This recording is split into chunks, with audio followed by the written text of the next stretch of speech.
pushed by that. Now it was $10 million a mile just a few years ago, maybe it's 20 now, we are talking about $30 million, $250 million for 7 miles. Seems ridiculous that we're paying $30 million a mile for a road. There's not going to be enough money no matter what you tax gasoline at.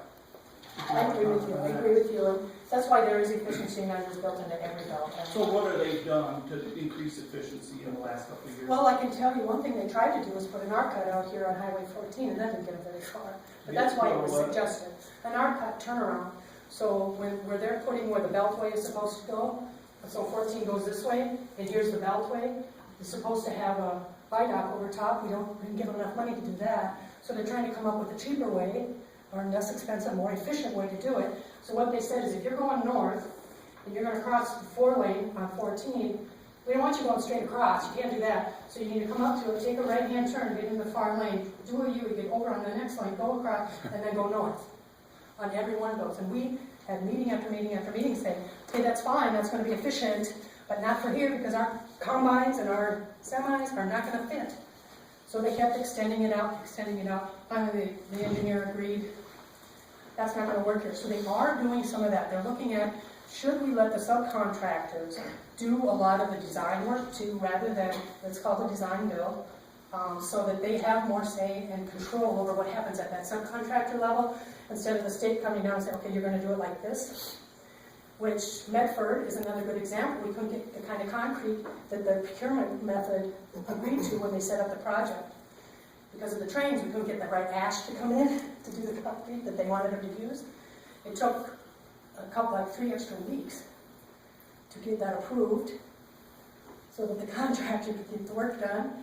And this Medford was blocked off from 35 during that whole time. So there are some procurement things that they're looking at. How do we make that more efficient? So subcontractors, they want a big award on I-35, and you know why they won that award?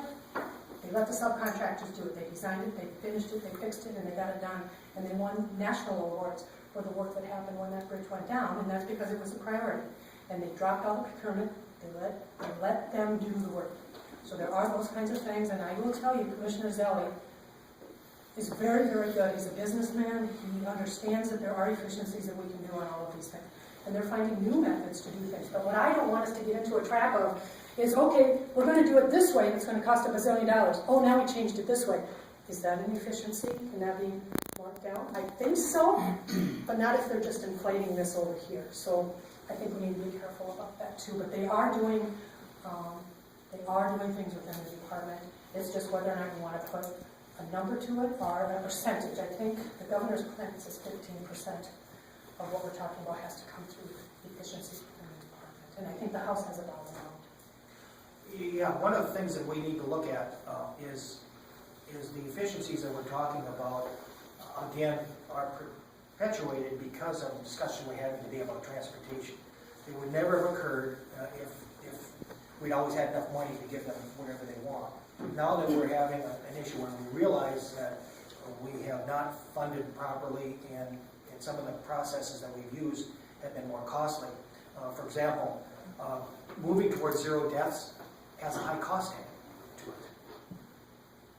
And as an example, from Owatonna to Waseca is controlled access. There is no cross traffic at all in that road. In order to do that, every cross road that you needed had to have a bridge. That adds to more cost. It's certainly more safe, but again, you have to evaluate what you want to do in regards to safety versus cost. And so I think there are some things that you need to be looking at. Prevailing wage is another one that people don't want to talk about, but in southern Minnesota, it has actually increased the cost here as well because the prevailing wage, which is the mode rather than the median or mean, has required some companies to have to pay more to their employees in order to get their job than what they would have normally done. That automatically drives up cost. Now, we can have the debate, union versus employer, etc., about whether or not that's appropriate, but it is a factor, and it's a reality here in southern Minnesota. So there are some things we need to look at. There's also quite a few of us in the House that are looking at, are there ways in which we can help the department become more efficient in both its management and how it decides on projects. I think that's a possibility that we need to look at too.